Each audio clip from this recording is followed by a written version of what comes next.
আমার দিনটা শুরু হয় এক কাপ চা দিয়ে। আজও তাই হলো। এই চায়ের নেশাটা আমার কলেজ লাইফ থেকে। যদিও জানি যে দুধ চা খাওয়াটা ভালো না, তাও ছেড়ে উঠতে পারিনি।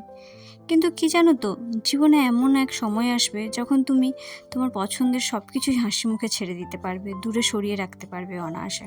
হ্যালো বন্ধুরা, সবাই কেমন আছো? আমি পিয়ালি আর তোমরা দেখছো আমার ইউটিউব চ্যানেল ক্যাপচার অফ মম। আমার প্রেগনেন্সি জার্নিতে আমি কি কি ফেস করেছি তোমাদের সঙ্গে শেয়ার করব। প্লিজ আমার চ্যানেলটা সাবস্ক্রাইব করে রাখো। তো চলো ভিডিও শুরু করা যাক।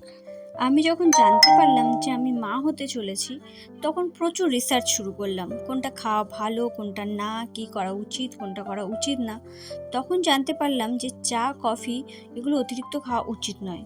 তবে এবার দেখো, যাদের চা খাওয়ার নেশা আছে তারা পুরোপুরি ছাড়তে তো পারবে না।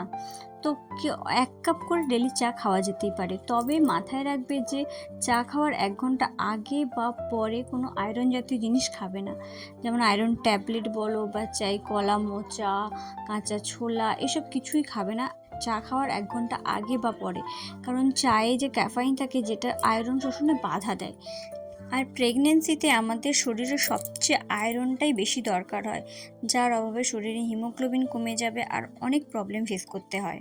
আর কফি খাওয়াটা যেন আমি পুরোপুরি বন্ধ করে দিয়েছি, কারণ কফিতে প্রচুর পরিমাণে ক্যাফাইন থাকে, যেটা আয়রন শোষণে অতিরিক্ত বাধা দেয়। তো আমি ওই জন্য পার ডে হাফ কাপ করেই চা খাই। একদম তো খাওয়া বন্ধ করতে পারিনি, তো হাফ কাপ করে চা খাই, আবার কখনো কখনো স্কিপও করে দিই। কি জানো তো, মা হতে গেলে অনেক কিছু মেনে নিতে হয় সন্তানের ভালোর জন্য। আর কয়েকটা মাসেরই তো ব্যাপার, তারপরে তো তুমি আবার তোমার মতো করে নতুন করে রুটিন শুরু করতেই পারবে। আর এগুলো না কাউকে বলে দিতে হয় না, তখন তোমার মন থেকেই চলে আসবে।